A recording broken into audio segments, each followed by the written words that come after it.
Oh,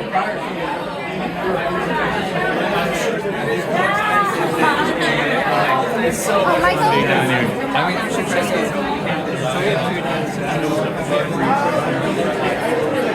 My co-founder is like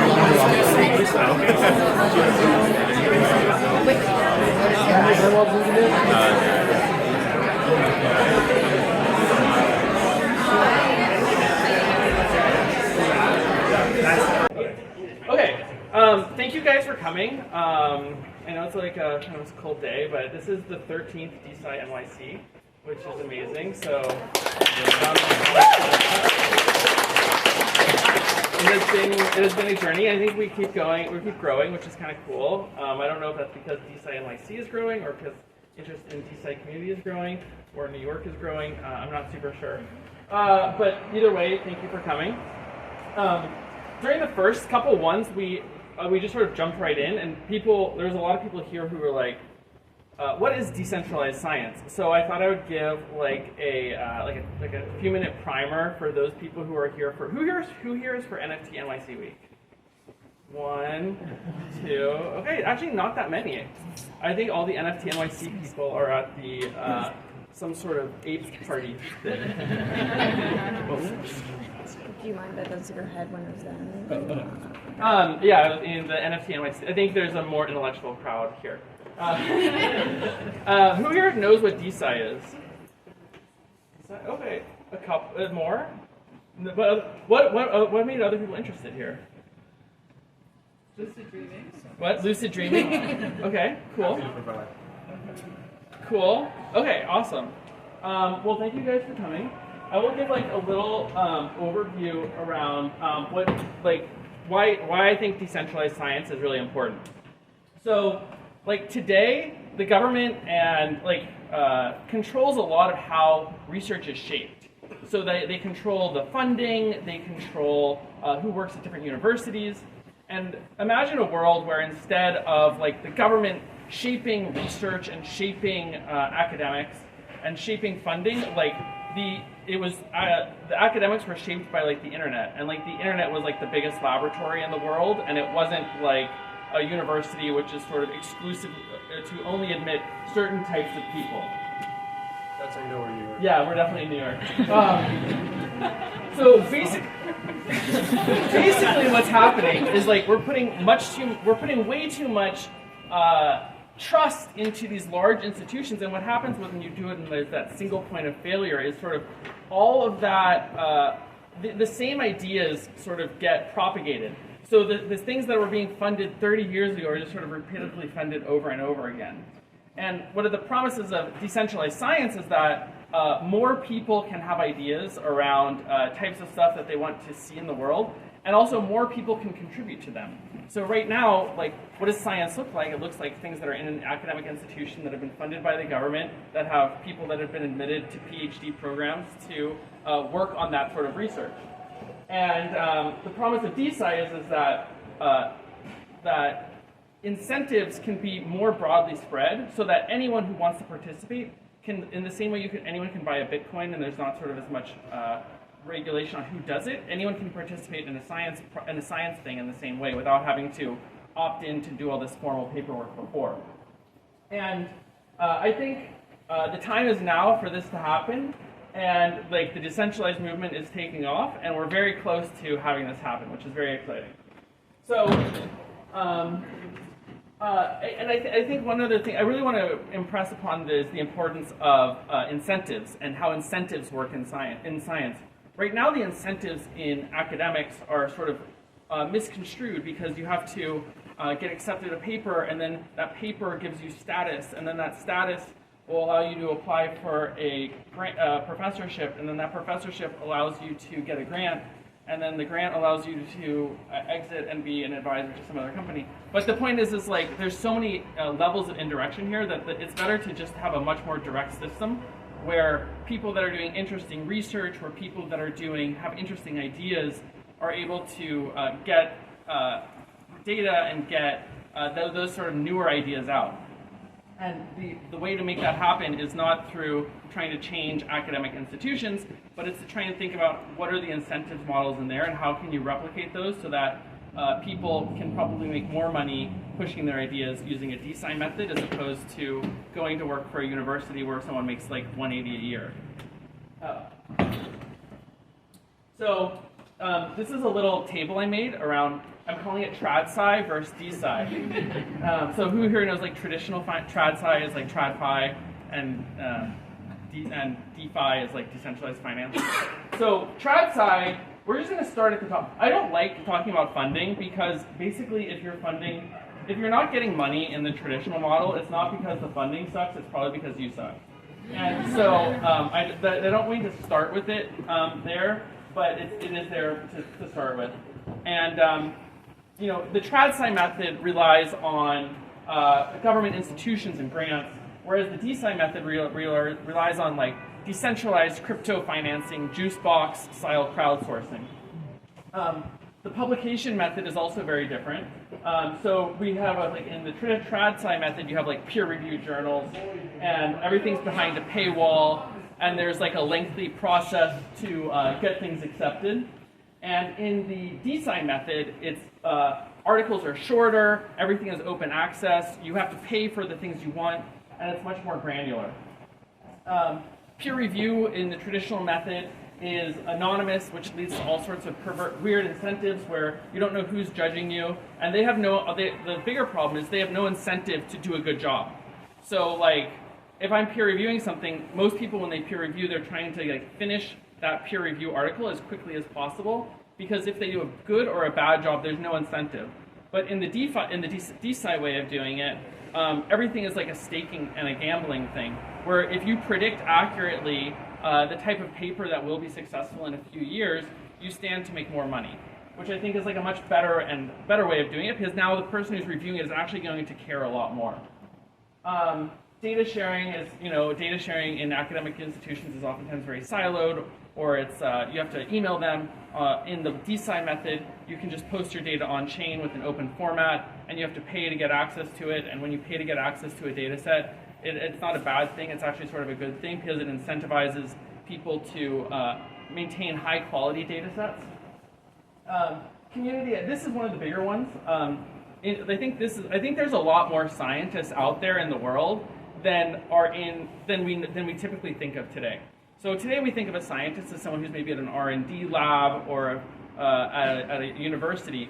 But in the same, that's like sort of thinking about like programmers as people who sort of majored in computer science.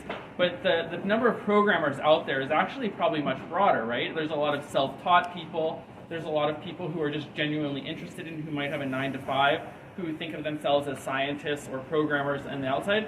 And so this is like a really cool thing of trying to expand what it means to be a scientist, and also not necessarily think of a scientist as the person who does every part of the experiment, right? Like when someone participates in a clinical trial, they're actually being a scientist, they're participating in science, and thinking of that as thinking of science in a broader sense is something that I think is going to be very cool. You guys can swing around if you want. Are late people to the game? Wait, there's room in the back. Hello, hello. Hey, hey. Hello. So many people. Yeah, we're just talking around science and DeSci. Okay, so governance is another really interesting thing. Is like, how does governance work today in traditional science? It works by, the PI makes all the decisions. But you can imagine, like, governance can be much more community-driven, and it won't be as locked in by institutional thinking when there's anyone with a token can vote. Accessibility is one, and reproducibility is another one. Right now, there is a huge reproducibility crisis in science, and I think one of the most important reasons why I'm so bullish on DeSci is not because DeSci is so powerful, but because the bar is so low for traditional science. Because like most science, if you try and replicate a paper or something like that, it can't be replicated at all. You can't get the data set. You can't reproduce the methods. So it means that you're building on top of something that's very, very hard to build on top of. Whereas in the DeSci version, you can imagine everything being in a Jupyter notebook, easily one-click reproducible. Have the AI check that it's reproducible, and so it'll make it so that you can build on top of science in a much easier way. So this is about incentives. So incentives drive progress. So if we change the incentives, we will change it. And things that are important in a DeSci project are token issuance. So each project can have its own currency, which is really cool. So you think of like a research project, not necessarily as a research project, but as a package, like a company almost. And each person that participates is a partial owner of it. So say someone contributes data to a research project, they get to own a little part of that data, a little part of the IP that's created from that project.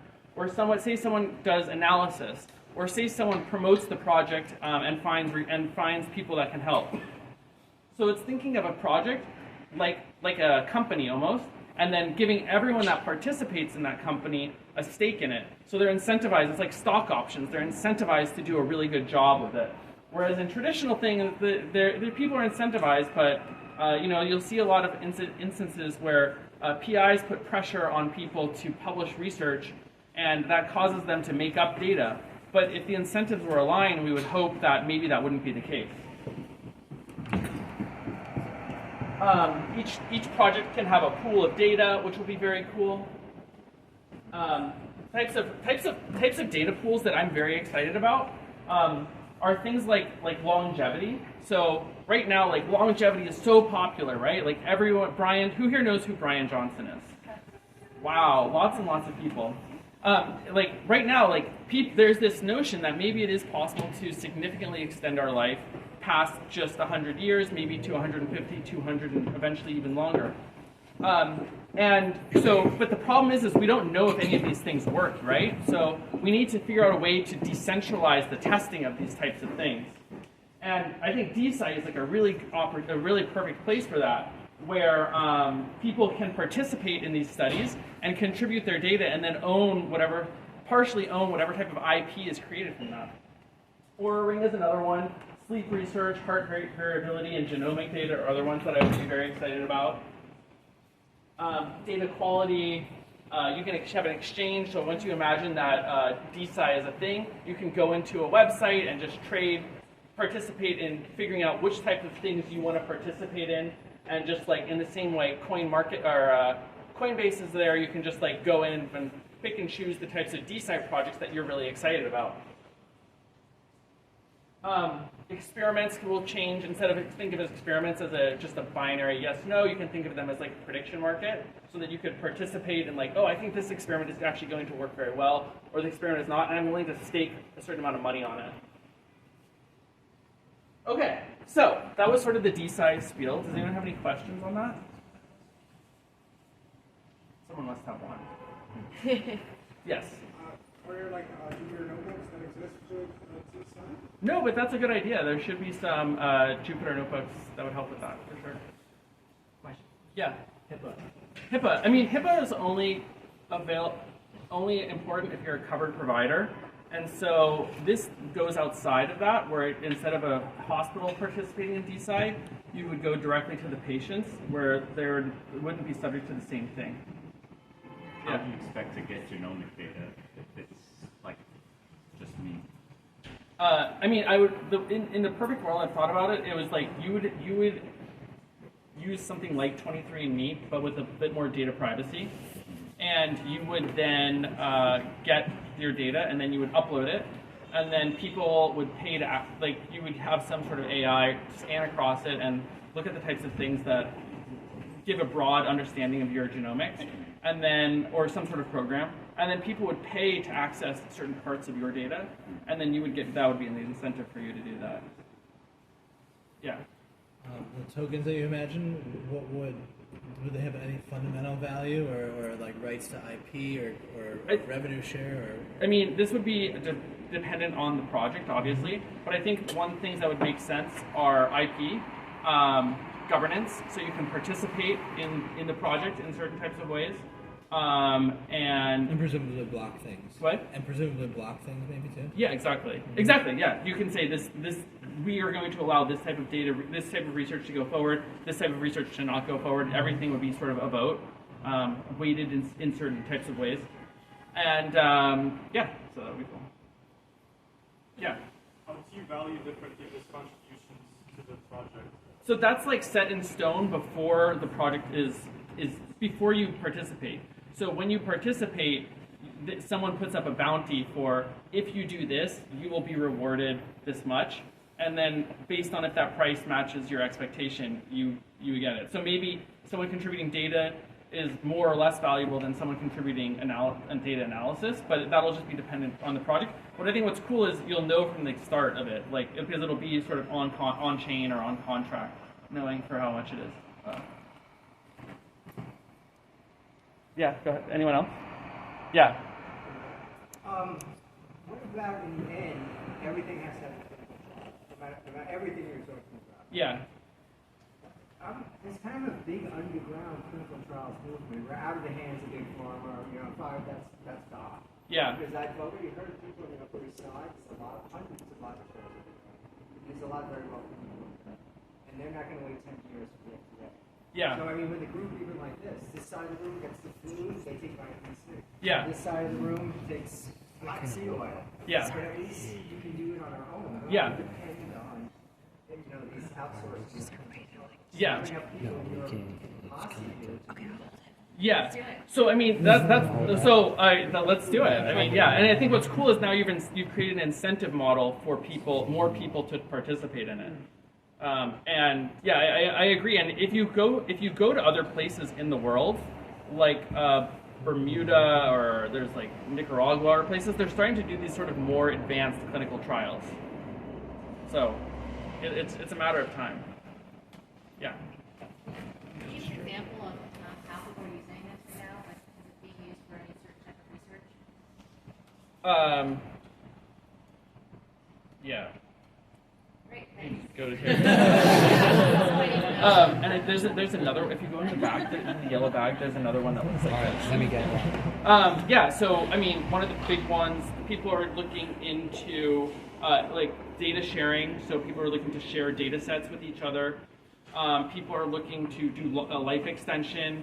People are looking to do cognitive stuff, so for like brain development. I think one of the issues that is a little bit disappointing at the moment is a lot of these are funding things. So they're just doing the funding. They're not doing so much on-chain research. And I think the real promise of this the funding is okay, but the real promise in DeSci lies with building a community and participating in research in a decentralized way. And not just like crowdsourcing money and then, yeah. Right. Yeah. To have like high fidelity clinical trials or work that you're doing, like let's say that you're getting blood drawn, you'll go and you'll do it at an institution where they're monitoring you and they're doing things to hold things constant. Yeah. If you have everybody really doing it in a distributed system, how do you actually make sure that things are held constant so that you have like high quality data? Yeah, it just changes the data set, so it changes the variance on it, and that's just a new factor that you hope that because even if there's higher variance, it'll be okay because there's a larger data set. Yeah. So unfortunately in the past we've seen where networks and systems that were supposed to be designed as decentralized that due to potentially poorly thought outness and human nature ended up becoming, while still a decentralized network and system, have centralized powers over time. What could we put into these sort of systems to make sure we don't end up with a technically decentralized network but end up accidentally centralizing like all of our data or the hierarchy of what gets approved or not? Yeah, I mean, I think randomness is a better way of doing that. So like, I think you're describing as like the failure of markets, which is basically like a monopoly, and that happens when there's just one or two institutions doing something. And but if you have like enough competition, that doesn't really become an issue. And so I think you would just hope that if there's more people doing it, it's not as big of a deal. Anyone else? I have one question. Oh yeah. So with this marketplace, token holders would be active participants and potentially speculators? Yeah. So how do you prevent against the latter warping the market? Speculators? Yeah. Well, I mean, it's like the stock market. Like, I don't remember, there's that saying, like, in the short term it does something, but over the long term it's like a weighing mechanism. And I think it's the same thing, like, even over the long term you'd expect for the truth to come out in the market and for the speculation to just be noise. Right, but more recent examples in crypto, for example, speculation, I feel like, has been playing a larger role, especially with this meme coin craze. How do you insulate DeSci against that? I don't think that that's necessarily a bad thing, because I think it generates excitement. But look what happens with meme coins. They go up very quickly, and then they go down very quickly. That doesn't really, that sort of actually kind of works in some ways, right? Like, that's what you want. Like, there's all this up and then the down, but over the course of 6 months, like, nobody really made, besides the people who participated in the Ponzi scheme, no one actually made money, right? And so that's kind of a good thing. Cool. Okay, wait, I have a couple more things that I want. Okay, so yes, so now I will talk about DeSciNYC. Okay, so DeSciNYC, this is our 13th one. You're very clearly in New York. If you want to find out our past videos, we have a website now called DeSci.NYC. There is a QR code, and it has videos, it has other things there too. Okay, this is the cool part. So we were very obstinate about making sure everyone checked in today. And the reason being is because we're going to do like a DeSci token. And there's going to be like a fair airdrop. This is just like a very community-based project. But everyone that like was checked in, who here knows what an airdrop is? Okay, a lot of people. So we're gonna based on the email address that's with your registered person, we're gonna give everyone 100 tokens each time someone comes to a DeSci thing. And we're going to try and decentralize DeSciNYC. And, so this is like, everyone who now is going to be like the first holder of this DeSciNYC token, which will be very cool. Each time you participate and you come again to another event, you'll get more tokens. People that tweet out around it will also get more tokens. People that help at the door will also get more tokens. And the idea, and everyone that volunteers gets tokens. And the idea is we're trying to like distribute these DeSciNYC tokens very fairly. Oh, and speakers and hosts, of course. Oh, actually, I have a gift for both of you. I did actually. I remember. I've forgotten it the last 3 times, but this time I actually did remember it. Someone you're done speaking. Yeah. So the speakers and the hosts, anyone that participates, we're trying to spread these tokens out as fairly as possible. And the idea is. So if you find a speaker or if you volunteer, you get more tokens. And the idea is to like spread these tokens out, and then eventually maybe do a research project or do something else with them. But sort of the key point is each person that comes today, we're gonna like just go through the check-in. That's why we were so careful about it, and make sure who's checked in, and there'll be a follow-up email with that. And if you tweet about this also, whether you're spreading the word or you something like that, or you tag us on Instagram, you will also get tokens. So we're trying to give away as many tokens as possible here. What's the token supply?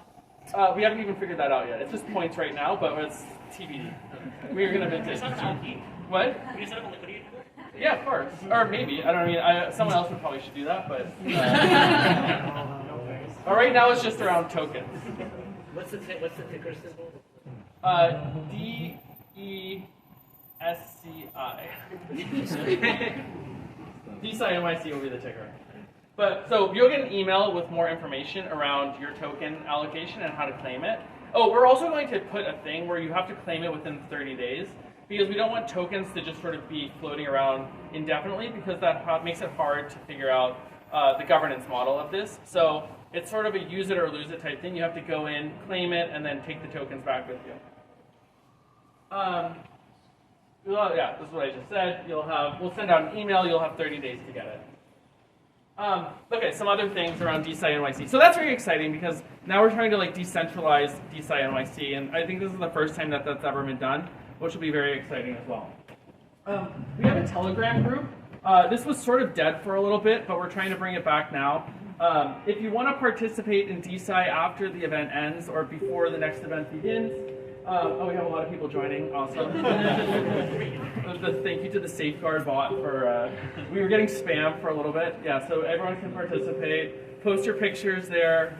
Go get in there. Okay, I'm glad I opened it up. Before it was really closed and stuck and stuff, but now it's more open. I'll probably edit this part out of the video. I don't know. Anyone else still dinging, or are we good? It's a good proof point. All right, well, wait. Yeah, I agree. What? It's a good proof point. For what? Like, you should keep it in the video. Oh, yeah. Okay, yeah. It's in the link tree too. I mean, What? The link is also in the link tree. Ah, interesting. Good to know.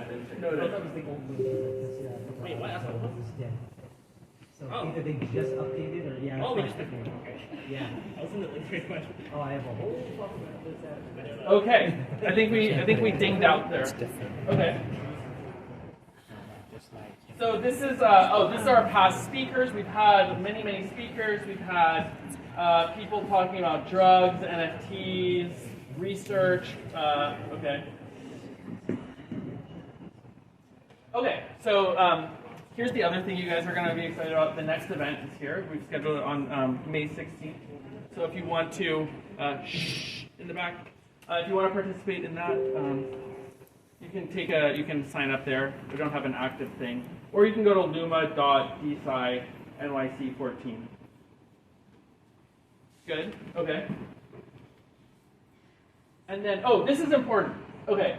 So as you can see, there's a lot of people here, right? So it's not really possible. If you were a volunteer, raise your hand. So let's give a round of applause to all these people. They're the ones who are in even if you're not wearing the white coat, you have the white coat, so you can give a round of applause. And if you would like to participate as a volunteer next time, and out of the kindness of your own heart, or because you're into DeSciNYC tokens, you can scan this link. I would be immensely grateful to anyone who is helping out. And it's a lot of fun too. You'll get dinner, you'll get to meet each other, it'll be a bit more closed, you can get to meet each other a little bit more, which will be exciting. So that's the link here. And it's a very short form. You just fill out your email and stuff like that. Everyone? Still want it? Okay. Okay, so that's all. Let's do a quick group picture of everyone here. Turn off. Or yeah, just turn it that way. Yeah, that's what I was doing. Do you guys want to scoot in? How are we going to be in it? I guess. This is what the fisheye lens is for. Get in there. If you can't see the camera can't see you.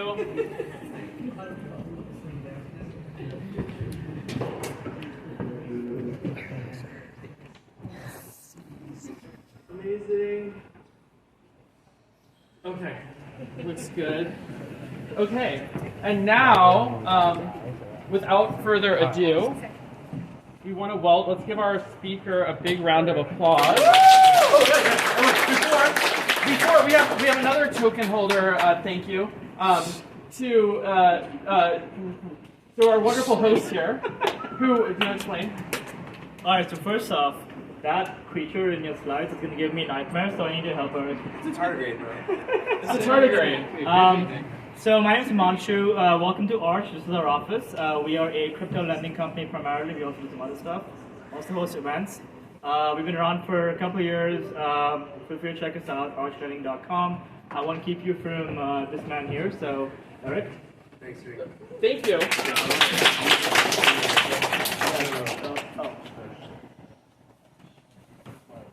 Where's the remote? The remote here? Who's sitting on the remote?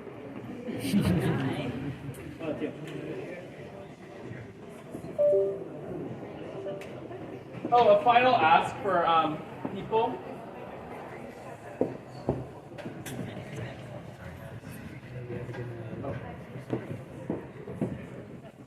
Make sure to take pictures today and tag us on Instagram or Twitter, DeSciNYC. It really helps.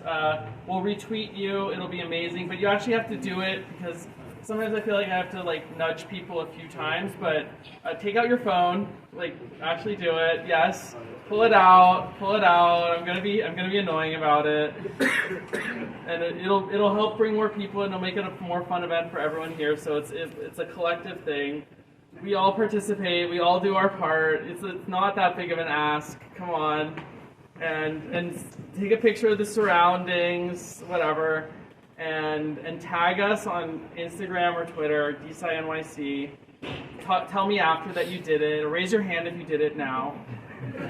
Did you do it? Did you actually do it? It's this isn't like when the dentist asks you if you floss. This is like an important question, not like a flossing question. Okay.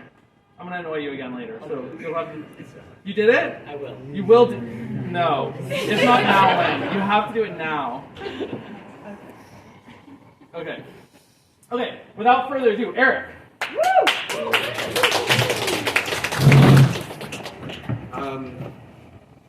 Good evening. First, Michael, thank you for inviting me. Machu, thank you for hosting us, and thank you all for coming. In 2018, I was sitting outside the old city of Jerusalem. I was living there at the time. And I was sitting in this very beautiful park under olive trees. I was reading a lot of theology, as one does when you live in Jerusalem. And I noticed something kind of very compelling for me, which was that whether it's Abraham, Muhammad, or Buddha, these prophets received their prophetic wisdom in their dreams. And engraved on the interior of this device is our motto, I guess you'd say. And it says, Prometheus stole fire from the gods, and we will steal dreams from the prophets. Now, Prometheus, right, is the Western myth in terms of, talking about technology, right? Now, my co-founder pointed this out. We did not discover fire, right? If lightning hits, dry grass, you have fire. What we learned to do was control it. And with the control of fire, look at what we've done.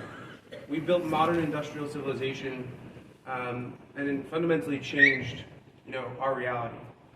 So then I begs the question, what would you do? We stole fire from the gods. What if we stole dreams from the prophets? Now, we've been dreaming forever. I mean, animals dream, octopi dream, mammals dream, etc. We've been dreaming for millions of years. What if we could learn to control that? Now, by the way, people do this, right? 55% of people self-report having had a lucid dream at least once in their life. Maybe I'll ask the audience. Who's had a lucid dream before? Awesome. A little more than 55%. That's a selection effect. I can imagine that. Now, a smaller percentage of people appear to have a natural proclivity for it. I'm part of that second lucky group.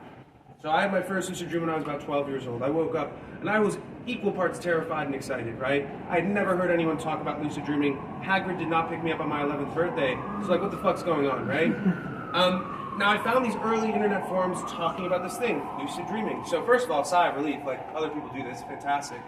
And then I got really, really into it in college. I didn't really care for going to class, and so what I did was I looked at the work of a gentleman named Dr. Stephen LaBarge. Now, Dr. Stephen LaBarge, okay, did his PhD at Stanford in 1980, and created, among many things, routines and behaviors that you could utilize to actually increase your capacity for lucidity.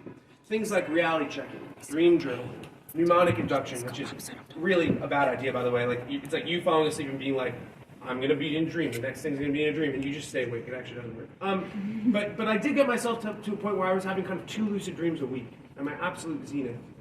And then I graduated college and entered the workforce, and it's impossible to maintain that level of rigor. And so in 2018, I kind of noticed this peculiarity, though I'm not sure how peculiar it really is. And I decided, well, what if we could actually create a device that could induce this brain state on demand?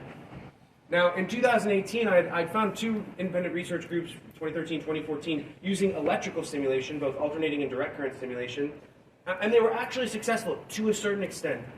But, lucidity is a scale.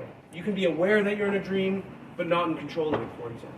Now, they got intuition and something called disassociation, which is a very interesting thing for some, the ability to pivot between looking at things from the first or third person. Noticeably absent was control. Now, electrical stimulation, internally at Prophetic, we call it the vacuum tubes of non-invasive neurostimulation. 3 reasons. I've just completely blown classes, so we might not even use this. Besides, you guys probably, you're good without slides. Now, electrical stimulation, 3 core reasons why it's a very limited technology, okay? First is depth. Your skull was evolved to keep shit away from your brain. So getting electricity past your skull is quite difficult. Now, should you achieve this, what happens is a phenomenon simply called spread. It spreads across the surface of it, which means that you don't have precision and you don't have the ability to steer it. Now, the reason that they were successful at all is that the neural correlates of lucid dreaming is REM with the prefrontal cortex activated. Now, this makes a ton of sense. REM is when you're in a dream. I think we all know that. Your prefrontal cortex is where your conscious awareness, decision-making, working memory are. It's why you feel as present as you do, and I hope you do, right now. And so imagine merging those two things together. Naturally, it's like A plus B equals C, right? So the reason electrical stimulation was successful at all, albeit limitedly, is that they were still stimulating the surface of the prefrontal cortex during REM, so it was having some effect. But electrical stimulation, as I've already mentioned, is an extremely limited technology. It's not the thing that's going to get you the level of accuracy, generalizability, and precision that you need. So in 2018, I had to do something very hard. You know, I had to look, I was investing actually in deep tech at the time, and if you invest in deep tech, what you really are trying to determine, right, is like, is this in research or is it in development? Because if it's in research, that's not really what the asset class of venture capital was designed to do. And so I had to table it. You know, I've done many other things since, but something awesome happened in 2022. I found 2 core technologies that undergird what we do. So the first, our neurostimulation modality, is transcranial focus ultrasound. Now, if electrical stimulation is the vacuum tube, let me assure you that TFUS is the integrated circuit. Back to those three previous points, okay? Depth, centimeters into the brain, no problem. Precision, millimeters. You're going from no precision to millimeters. That's a paradigm shift. And then 3, and perhaps just as important as the precision, is the ability to steer it in 3 dimensions. Your brain fires in 3-dimensional neural firing patterns, right? So you want something that can do that. So I found TFUS being used by a gentleman named Dr. Jason Guetti at the University of Arizona. He was using it to induce deep meditative states. Whether you had ever meditated a day in your life, drop you into a meditative state. That might take somebody a decade of practice to achieve. Now this caught my eye. I was super excited. And I also found that it was being used for focus, positive mood. It's being looked at for addiction, Alzheimer's, inoperable brain tumors. If you increase the frequency, it's being used to ablate inoperable brain tumors. And actually, very, very cool. This is not really related at all, but like to my company. But a couple of months ago, they published a paper where they took somebody who was quote unquote minimally conscious and buzzed their brain with TFUS. 8 days after that, they were walking. We built the modern, technological era on the integrated circuit. If TFUS is the integrated circuit for non-invasive neurostimulation, think about the world that we are going to build, because what we're talking about is not interfacing with electrons and a screen. We're talking about something that's inducing conscious experience. And everything from the cave paintings, in Spain, to Alexander weeping, because he had no more worlds to conquer, to what we're experiencing right now was a conscious experience. So the profundity of this is non-trivial. Core technology number 2, a neural transformer. Now, to understand the importance of this, let me explain how TFUS, which has been utilized for neuromodulation since 2004, let me explain how it's being used in the state of the art. What they do is they take an fMRI, probably many, and they look for the areas of statistical significance, something called ROIs. And a brain state has many areas of statistical significance, but what they do is they use some very statistical mechanics, and maybe something that I really doubt any of us, especially people who work in ML, would call ML. And they look at the area of the most statistical significance, and then they take a single element transducer or a multi-element transducer. Let me explain that really quickly. An ultrasound transducer is a ceramic with a piezoelectric piece of material or crystal. When you run electricity through that, it oscillates, creating the ultrasonic wave. So they take either a single element transducer or a multi-element transducer, really acting as a single element transducer, and pulse it at that area of most statistical significance for 2 minutes, 5 minutes, 10 minutes, 20 minutes, etc. And this is kind of akin. And by the way, it's had extraordinary success. Like it's already done amazing things. But it's like playing one note on one instrument and expecting a song. Now, the neural transformer opens up a very, very different world for this technology. And the importance of this is that, first of all, neuroimaging data is very unique. Now, we use both EEG and fMRI data. It's a multimodal neural transformer that we built. If you look at fMRI, it's enormous and very unique spatial data. EEG is unique in the context of its temporality. So it's very unique data, and then it's insanely information dense. Okay, the frame rate, or the sampling rate, I should say, of fMRI is 2.1 seconds. So every 2.1 seconds, you're getting an inordinate amount of spatial data about this brain state. And we use simultaneous EEG fMRI data, which means in 2.1 seconds, you take 2,100 samples of EEG. It's insanely information dense. Now, this is a very good thing for us for building very accurate models with less data than, let's say, an LLM, but it required an architecture that could really do anything interesting with this. So, okay, how do we put these two core technologies, together? Okay, so this is the Halo. We designed this first of all with Card79. They designed Neuralink for Elon. When Max Hodak left Neuralink, actually we are going to have to probably cut that out. I'm not sure that's public. I'm going to pause that there. But anyway, they worked on Neuralink, and so we couldn't ask for a better partner. They don't normally work with companies as young as us, but they were really excited about what we were doing, so we're really appreciative. And so okay, headband. 4 channels of EEG, this will go up, but right now it's 4 channels of EEG, 2 ultrasound transducers placed temporally. Okay, temporality is really important. It's the thinnest part of your skull. It allows us to do cross-beam stimulation to cover the full prefrontal cortex, which is our target region. And it will also be a way in which we calibrate this that I can't talk about. But, okay, so how does this work? What's your name? Andre. Andre? Yeah. Okay. Andre, right? Okay. So Andre goes to sleep. He puts this on, and I'd give it to you. You can put it on. It's fine. And you go to sleep. The first thing that is important to note is the EEG on the headband. That is the thing that is prompting the neurotransformer.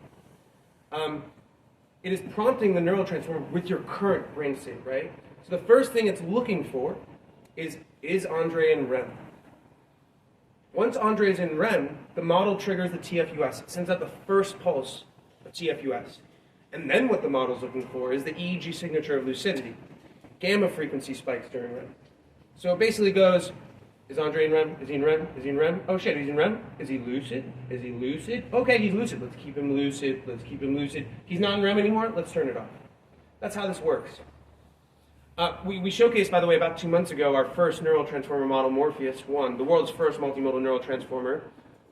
We've done a lot of things. If you're on Twitter, you can follow our Twitter. One of the key things that I really believe in when you're doing something as audacious as this, and I'm not, I know this is fucking crazy. But what you do is you have to show your work. And so if you follow us on Twitter, really that's the only place we post. I don't even have an Instagram.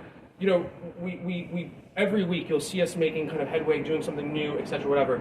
But one thing that I will say that I'm very excited by is about next week, maybe if some things get held up in customs, the week after, we will start neurostimulation. 3 core experiences that are going to be on this device when it launches. Focus and positive mood. These are already things that have been done with TFUS. We're just replicating them. And then 3, of course, is lucid dreaming.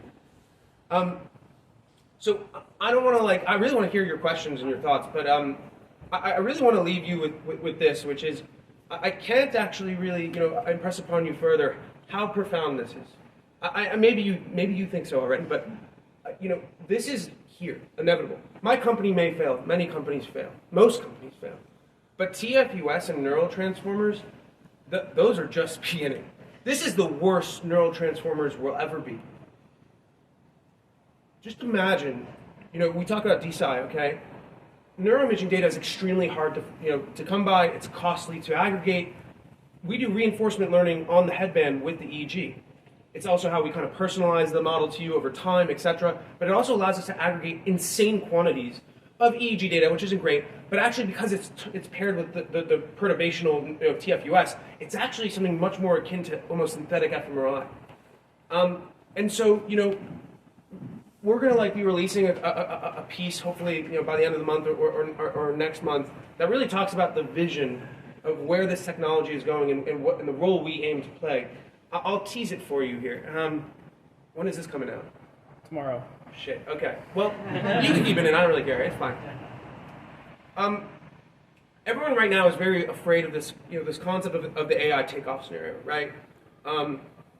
It really does appear, right, that AI is kind of improving markedly at a rapid rate, and we don't really know what's going to happen there. And there's a lot of anxiety. One of my favorite movies is Her. I don't know how many people have seen Her. I'm about to ruin the ending, so sorry about that. At the end of Her, the OS, played by Scarlett Johansson and Theodore, she tells him that she's leaving. And he's like, well, where are you going? Now you have to understand they've been experiencing an AI takeoff scenario in that movie, right? She's getting more and more intelligent. She's doing nonverbal, non-symbolic communication, etc., whatever. And then eventually she's like, listen, like, your world is very slow. And so we're leaving. And he says, where are you going? And she says, it'd be hard to explain. But if you ever get there, come find me. Nothing will ever, take us apart. He seems to like accept this at the end of the movie and so on, but I was obsessed by this. Like, where the fuck did she go? I want to go, And you kind of think about the anxiety here. It's like, I don't know if you guys have dogs or whatever, but when you leave a dog in their apartment and you're going out and it's looking at you with extraordinary pain, right? It's like, where the fuck are you going? Are you going to come back, etc.? That I think is a very analogous thing to what we feel in this context with AI. Not only, right, like we thought we were the gods, right now, but we're afraid we're the dogs, That's lame. I'm sorry about that. But what I offer you is an alternative to this. What I offer you is a qualia takeoff scenario. Now think about this. Any one of our ancestors 500 years ago had a very small life relative to us. The number of conscious experiences that they would have compared to us, it's trivia. This is why stained glass windows were very popular in Gothic Europe, right? A stained glass window is like the most psychedelic shit those people ever saw, right? It's a good idea, right, to associate it with God if you're the church. Now, over time, we already are on a quality takeoff scenario, right? Radio, synthetic hearing or kind of noise generation, television, okay, screens. Okay, then you have, the internet. Now you have Gen AI. And now we have this. And I think the thing that I'm most interested in and so on, and most kind of compelled by is to make sure that we can have a qualia takeoff scenario alongside this AI takeoff scenario. It's going to be fucking weird. I'm not going to lie to you. Like, I genuinely, like, I'd be lying to you if there wasn't, like, some level of, like, concern or like, kind of, like, fear that I have. Like, even as a person, like, who's, like, envisioned this and is working with a team, of course, to build, this is just non-fucking trivial, but it's here. And so you can't, in the same way, kind of run away from AI, like you can't run away from this. And so what I kind of hope for us is that, we increasingly have more and more, variable and interesting conscious experiences, when AI takes all of our jobs or shit like that, like maybe that's what we do. We just like experience new things and novel things together. And hopefully we find where Samantha went. All right, I'll stop you. Okay, perfect.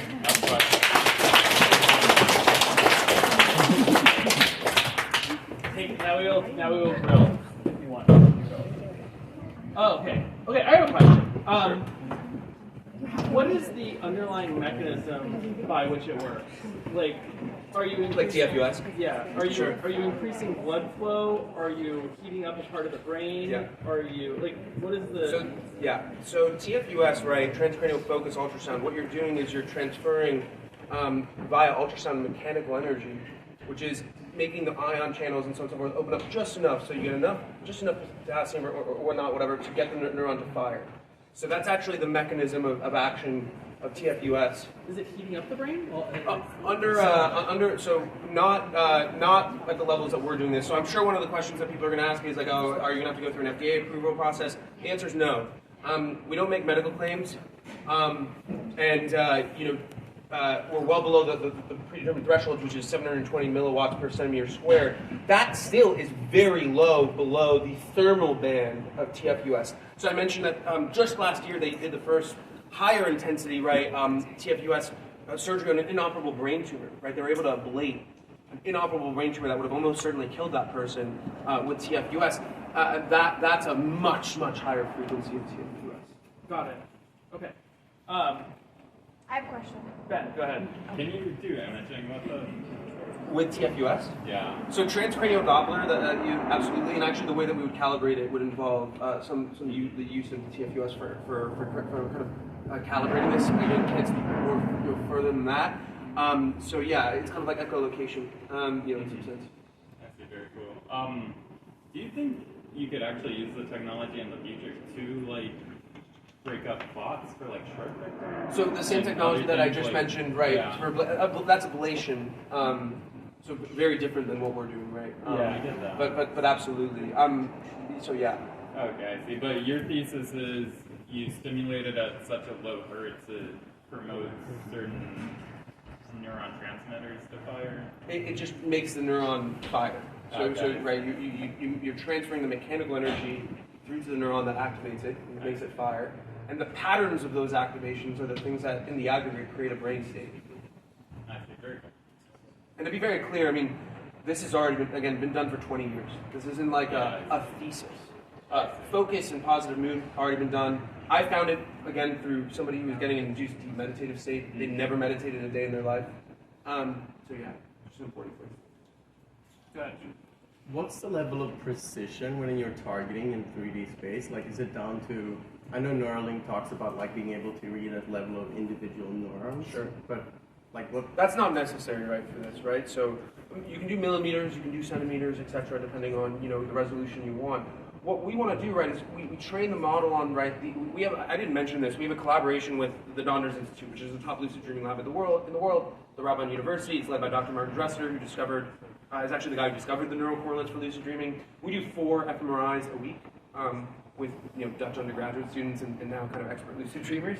So you take that data as well as open source data, and we train the model with it, right?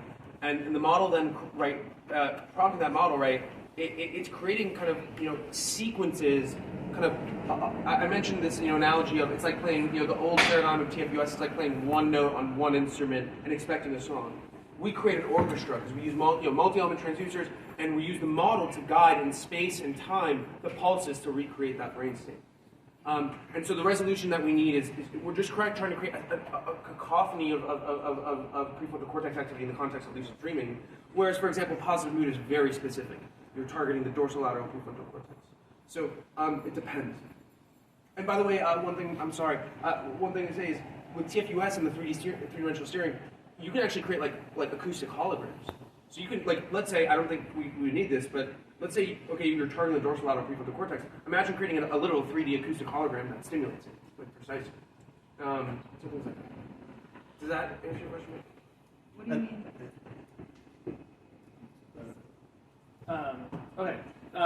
Okay, next person. Who's tweeted about us? Has anyone The tweeted? internet sucks here, so I haven't. What? Okay, do you want to go? Yeah, just a simple question for those of us who maybe haven't had one. Sure. Can you define a lucid dream That would and be how probably a good compares idea, to right? a regular By the way, REM? Himanshu, keep this project. Sure. So, okay, a regular dream, right, REM, your prefrontal cortex is not active. You're kind of in this, like, persistent state of Alzheimer's, right? That's kind of why, like, you just kind of accept the crazy shit, that's happening. So again, prefrontal cortex activation, you are there. You are aware in your dreams. I mean, this is best culturally explained right in Inception, with the key difference that you're not able to lucid dream, with people. There are people who've come up to me and said, "Oh yeah, no, I have. I'm not open. I'll keep an open mind, but I doubt it as of now." And so what I'm describing is, so you're aware in your dream. Imagine how consciously you are right now, that in your dream, and what the limiting factor of that experience is what you imagine, because what you imagine becomes.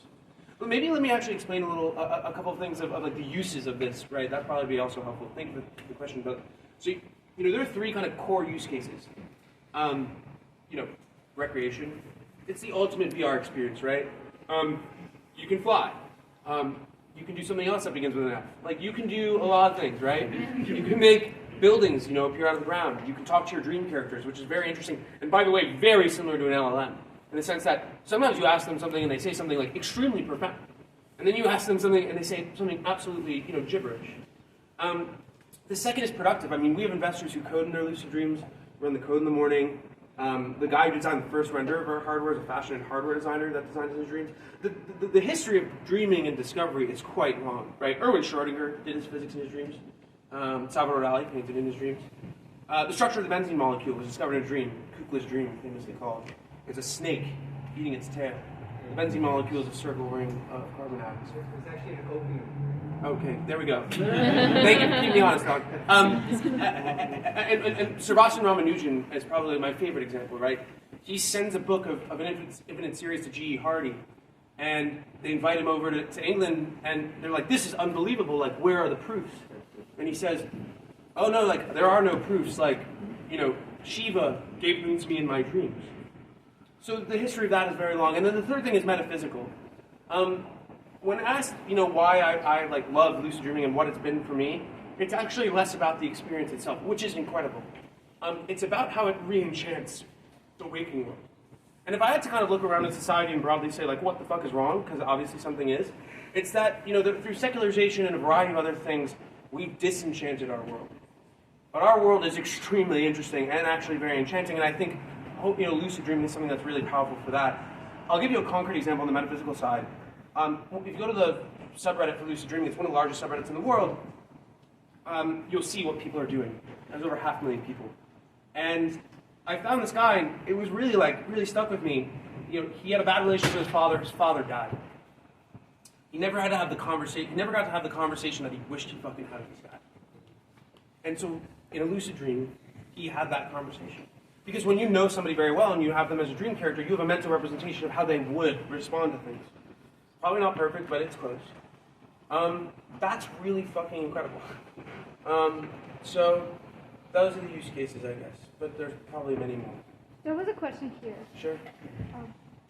Oh, yeah. It was a public session. Yeah, so is this primarily, can this be used to help sleep? And is there going to be like an app so you can monitor to see if you're in the REM? Yes. I had all these slides and I just threw out the script. My apologies. We have an app. We're building it. It'll have two kind of sides. So classic kind of Whoop or metric tracking, so on and so forth. Your question on sleep. TFUS has been used actually to induce slow wave sleep. It's already been done. That would probably require an FDA approval process. Something that I'm not objecting to, but my kind of view on this is like, if you look at the TFUS space, it's booming right now. It's actually like really hitting its cycle. We're like the only people that I know of in the recreational space. Everyone else is in the medical space. And so like my idea is like, we got to get to market as fast as possible because one, like, that's what you want to do as a company, like that's incentive-wise.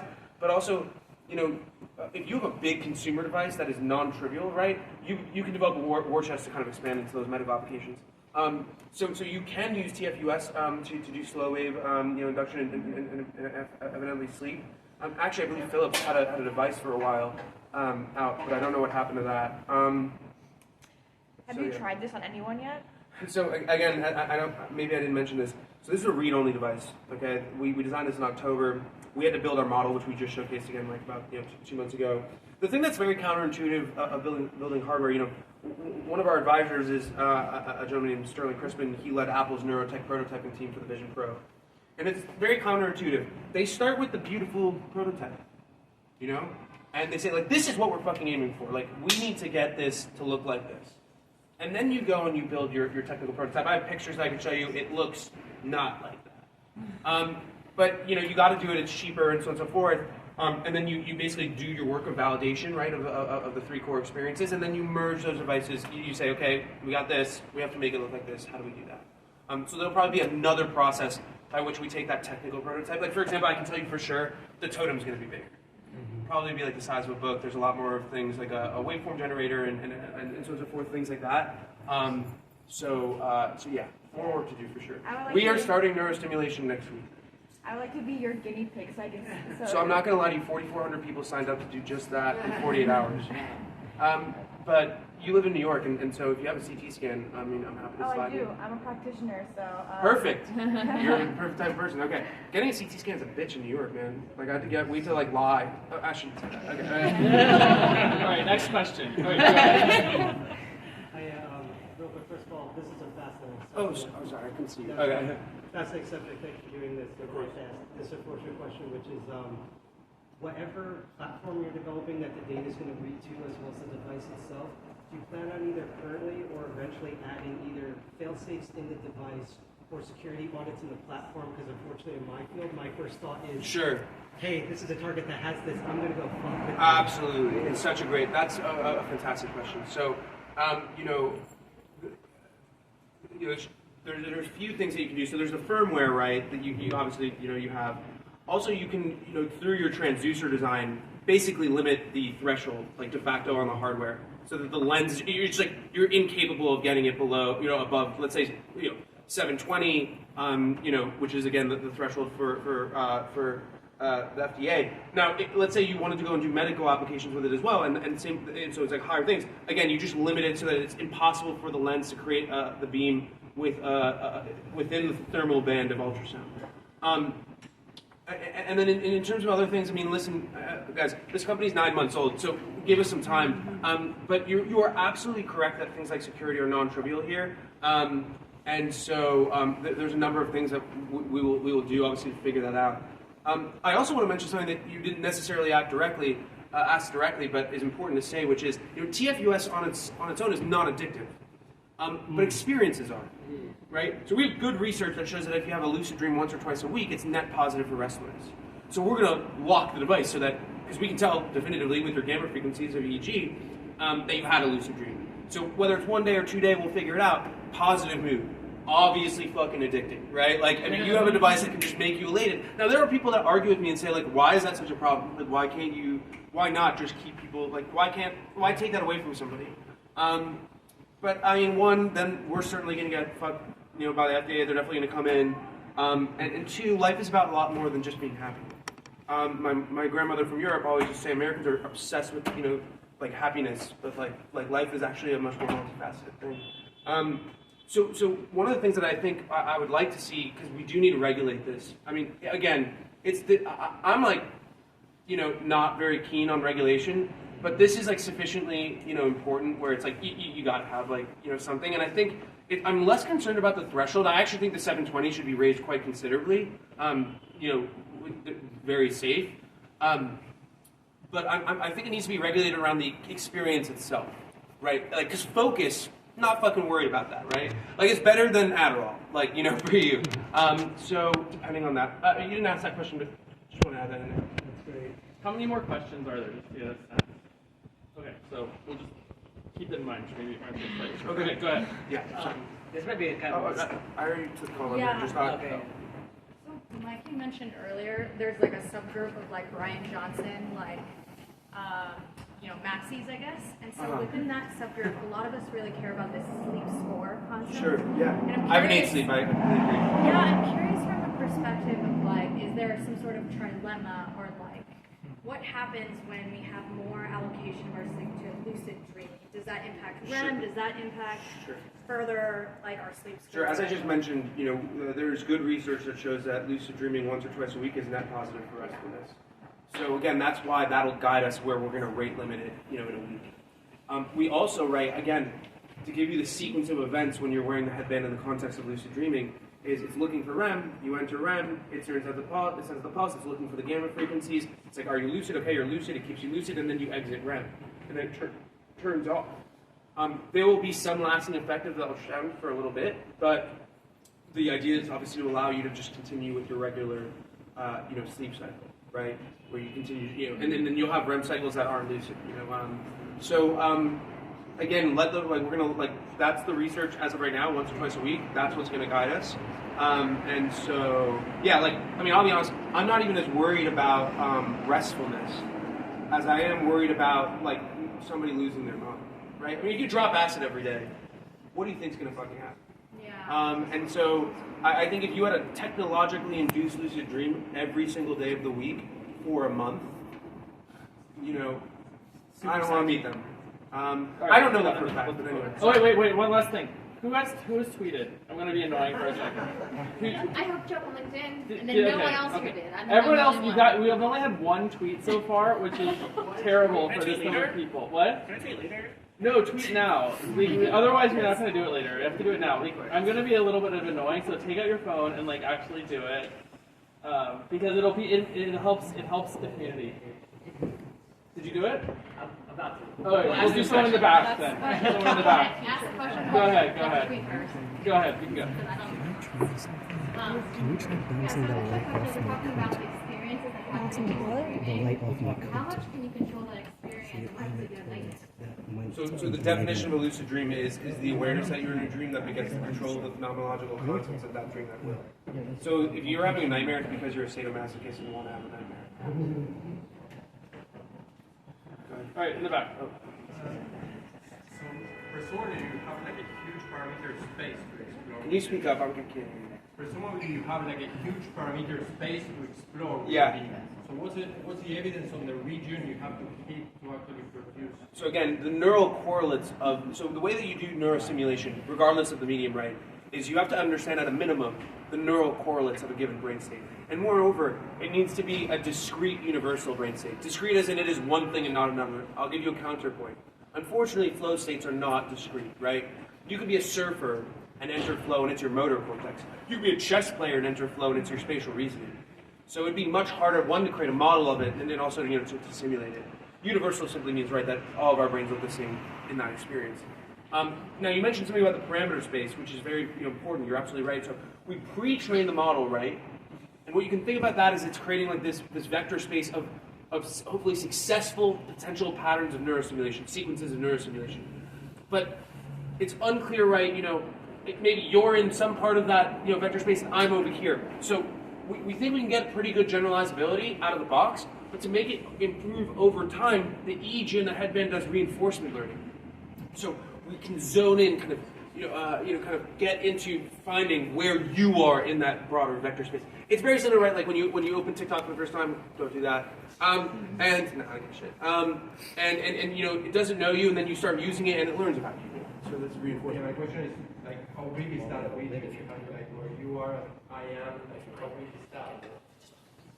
That's not a really answerable question, I don't think, right now. I mean, it's unclear what you would, like the units of vector space that you would use to describe that.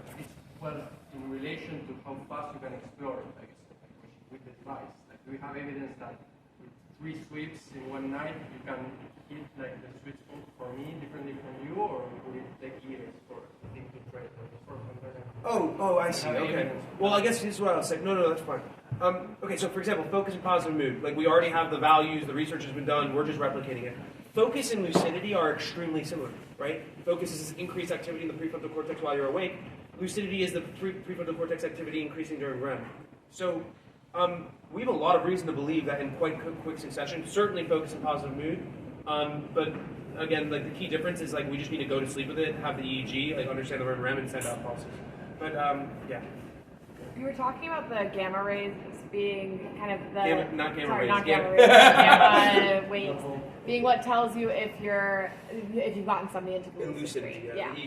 So are you only going to be optimizing around getting that, or is there going to be any other kind of input that the user gives of like, because I mean, do we know for sure that it's like a binary, like either lucidity, not lucidity, or could it be that like one of those, potentially holograms of the ultrasound results in a certain flavor of lucidity and a different one results in a different flavor of it, and so you'd want the individual to also be able to give you some more like qualitative data. Yes, so we have a survey that when you end the session, we use the same survey that's used at universities. Sorry.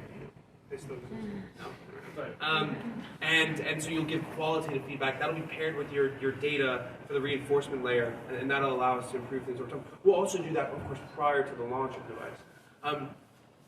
But you asked something about whether it's optimized specifically for that. So depending on the brain state that you're looking to actually stimulate, it'll be optimizing for different things. But gamma frequency in the context of lucid dreaming is the thing you're optimizing for. Okay. Oh, you're here. Behind. Was there anyone in the back? I feel like the back is sometimes not cared about. Anyone? Okay, go ahead. Me? Yeah. Okay. I was going to ask. There's someone in the back. Later. Next. There's someone in the back who wants to ask. Yeah. So we do some Yeah. So the EEG processing is done on through this NeuroSky chip. It's about $9 a chip. Yeah, make it bigger, right? Yeah, that's not because of the chip. It's because of other things that we need. Sensors, but waveform generators, other things. And then we do the reinforcement learning and so on and so forth via the cloud. The device connects via Bluetooth and or Wi-Fi, through the app. You don't want to. The problem is like if any of you guys have used like VR AR devices, the issue is that they have to do so much compute on the device that the heat dissipation on device is really important. Like a lot of the R&D for the Vision Pro, and I know this pretty definitively, is was how do we create a heat dissipation capacity Because think about how many. I mean, they're running like what 5 nanometer chips. Whatever. I mean, the size of the battery, like literally, right? It has to be tethered. All these things. So you really want to do the compute off device if you can. All right. Any more questions? Oh, there's someone in the back. Oh, yeah, in the back. Go ahead. Did you guys tweet? You guys tweet? I'm in the middle. Tweet. It so helps us so much. I'm sorry to be annoying, but like, if you want more people to be here next time and for it to be a better crowd for you, you have to I thought you guys were great. You have to like keep the growth up. Otherwise, it dies unless there's pedal to the metal. Okay. So tweet. It makes it better for everyone. I promise. Yeah, in the back. Go ahead. One of the concerns of people who lucid dream is mostly like sleep paralysis. Is that anything you guys have worked on, looking into? Yeah. It's something that we're going to have to work on, but frankly, until we get to induction, again, which we start nurse simulation next week, that I honestly say is an open question. I've been lucid dreaming for a long time. I have a lot of people in the lucid dream community. Sleep paralysis is a very different thing. I mean, right? So when you're in REM, your motor cortex is, disabled. And a lot of people think in sleep paralysis that you're like awake and can't move, but actually you're still asleep in REM, and your motor cortex, prevents you from like waking. You just can't wake yourself up. I bet you that if that was a thing, I wonder, frankly, if we could not figure out a way to use TFUS, like should you end up there, to get you out of it. In the sense that like you would just really like blast somebody's prefrontal cortex like and wake them up. Or we trigger it with a noise, right? Or a light. But yeah, something yet to be really figured out. What is sleep paralysis?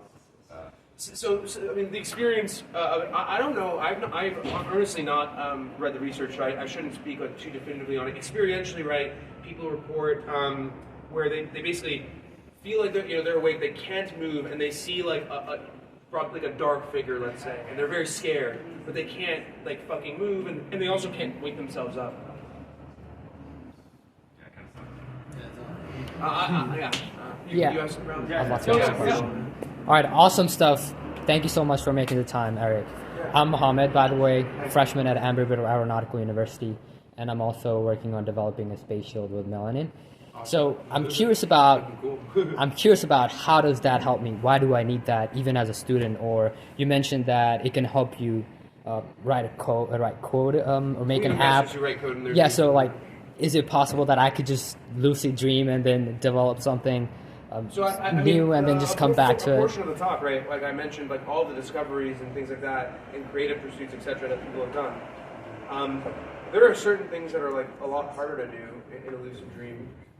Reading is like fucking impossible. Like the letters are kind of all over the place. There are. I suppose there are limits. I think we'll learn more also about what those limits are. Like what you simply cannot do. Like you couldn't do material design. I doubt it. Right? Yeah. I'm sorry. I mean, you mentioned coding, so I thought you might be maybe able to take that problem and break it down to its most like kind of anatomical thing or something. I really don't know. But what I would say is the history of dreaming and discovery and creation is quite long. And again, if you go to the lucid dreaming subreddit, which has over 500,000 people in it, you'll see people talking about a lot of things. And really mundane, I mean, I hate to say this about the professions, but they might have very normal professions, and yet they still use their lucid dreams to do it. And we've talked to people about training for special forces, this, that, the other too. Language acquisition. So like, what's your ultimate goal with this device, and how is it going to make us better humans? So, I mean, I mentioned like re-enchanting the world, right? Lucid dreamers report far less rates of depression, far greater sense of personal agency. That makes a lot of sense, right? It's like you're a god in your dreams, and you wake up and you're like, fuck this! Like, I want my life to be as malleable as that. And so there's a lot of positive, effects on people. What I want to do is I want to understand what consciousness is, and I think that this is a method by which we could do that. Think about Darwin, right? What did Darwin do? He goes on the HMS Beagle, goes to the fucking Galapagos, and like looks at a bunch of finches, and he's like, evolution, I'm oversimplifying, but the question I ask myself is, who are the Darwins of consciousness? Like, who's to say that you can't go into a lucid dream and do something very analogous to that? Just sit and watch. I don't know. We'll see. Are the effects lasting, or are they? How long are the effects lasting for? So depending on the frequency you use, the ultrasound could be like the effects could be like a minute or 20 minutes, but But to be very clear, when I say that, like as you exit REM, for example, it turns off. You're not like you'll be able to with the slow wave sleep. Somebody asked a question about like slow wave sleep. There was slow wave simulation to induce sleep. You can let it kind of still continue to have effect while you still have these cycles. Right. Go ahead. So this might be a crazy question, but so like you're collecting a bunch Did of data. you just listen to what I said? I was a crazy invitation. You answered a crazy question. So you're collecting a bunch of you are collecting and you can collect a bunch more data with these devices. Have you given any thought to like using federated learning or some other AI like two techniques that can take into account many different data sources and like coordinate lucid dreaming amongst many different people to have like collective lucid dreams? Okay. Purposeful. Sure. Let me explain this. Again, I've been lucid dreaming for 18 years. I've never had a lucid dream with anyone ever. Okay? But I will explain to you how you could do that. I mean, maybe we'll talk about it after. Like, the way you could do that is like very synthetic and it's not actually a thing. In terms of your other architectural questions, if my CTO is here, he could probably talk to you a little bit more about it. But we have made a couple of architectural changes that also increase the amount of data that we can use to train the model, where we don't just require simultaneous EEG and FMRI anymore. But where's the data stored? Like, I don't know, like on AWS or some shit? Okay, no, I meant like locally, does the user control it or is it sent over? So yeah, that was my question. So you collect the data, the company collects the data? From the users? Sure, yes. So yeah, again, something by the way that you opt into. Okay. But you would want to opt into it because again, that's your reinforcement learning. Right. So you have an incentive to do so. So yeah. Do you still? Okay, yeah. Do both of them say at the same time, and then he'll answer both of them. Okay. What was that transformer? That neurotransformer? Sorry, what was it? The neurotransformer? What about it? Do you think it could be used for, or what else do you think it could be used for? I mean, so you know. And then what was your question? Okay. Two semi-related questions. Say it. Okay, so I just want to make sure I understand how this works, right? So you're reading the brain state, you're computing a state transition that would bring it into lucidity, and then you're using ultrasound to apply the transition, is that right? Say it again. You're looking at the current brain state using your EEG, okay. and you're computing a transition, a state transition that would bring the brain into lucidity, and you're going to apply the transition using ultrasound. Yes? Yeah, I think the answer is yes. I kind of am having an issue with the computing the phase transition, right? Like you're looking first for REM, then you send out the TFUS, then you're looking for gamma frequency. So if that's what you mean by phase transition, then yes. Okay, so question 2 is there's some paper that was released recently. I think one of the researchers came to talk about it, where they used ultrasound to like open up the blood-brain barrier in order to deliver like large molecular drugs. Yeah. With like the unfortunate side effect of neuroinflammation because things are getting in that shouldn't be in there. Yeah. Like, is there any risk of that happening? Yeah, I'm very familiar with this. We're not at the frequency that will do that. I actually know the person you're talking about. Yeah. He's a speaker at DeSciNYC13. Yeah. Okay, go ahead. Ask your question again. Okay, what were the other uses for the potential? So neurotransfer, I mean, right? Like, so my co-founder Wes, I actually found him because he was doing neural art stuff with Grimes, and he was using an EEG and doing neural art. So like, using EEG, running it through a transformer, and I don't know, creating some displays based on her EEG signals, I suppose, as well as this pianist that she performed with. You can do like neurofeedback therapy games, so on and so forth. Again, this is the worst they'll ever be. I couldn't possibly presuppose, what they'll become. Is that all the questions? Did we do it? All right. Did everyone tweet about it? Unless you did. We have someone who's trying to. I think we're texting your friend. Anyways. Oh wait, I forgot the gift. Has lucid dreaming changed your life? Has lucid dreaming changed your life? Yeah. How? Absolutely. How? That's probably why I started the company, right? Again, I think the key thing that I mentioned before is like this re-enchantment of the waking world. But like, I lost my grandmother 2 years ago, lived to be 98, had a wonderful life. What do you think the first thing I did was when I had a lucid dream? I went and talked to my grandmother. That's a really powerful thing. I'm grateful for that. And some of the most profound spiritual experiences I've ever had have been lucid dreams. So yeah. Awesome. You ever thought about like doing hackathons with your device? Definitely not. Just curious, how long do your lucid dreams last? Sure. So a REM cycle is 20 minutes. So that's the maximum. One thing Inception did get right, is that there is an experience of time dilation. So it varies. Do you discount disorders as part of the lucidity score? Say again? Do you discount disorders as part of like a high lucidity score? Discount like say like take a sample of people say schizophrenia and then Sure. Definitely one of the things that you're going to have to fill out on the onboarding process is whether or not you have epilepsy, this, that, the other, and that you're assuming the risk of that. Amazing. Well, let's give our speaker a round of applause. And we have a DeSciNYC speaker mug for you. And where's Himanshu? Are you guys come get a DeSciNYC? This is sick. That is awesome. Speaker mug, and it has DeSciNYC sort of painted on. And we had to get these like custom made. It was not trivial. Thank you very much. Thank you so much. Yes, of course. So thank you guys all for coming. Feel free to converse. Take a slice of pizza. Send me feedback. Oh, the other thing is like, for real, like these aren't going to happen unless we get more volunteers. So make sure, make sure to volunteer for the thing if you possibly can, because it really helps out making things work. Okay, thank you guys.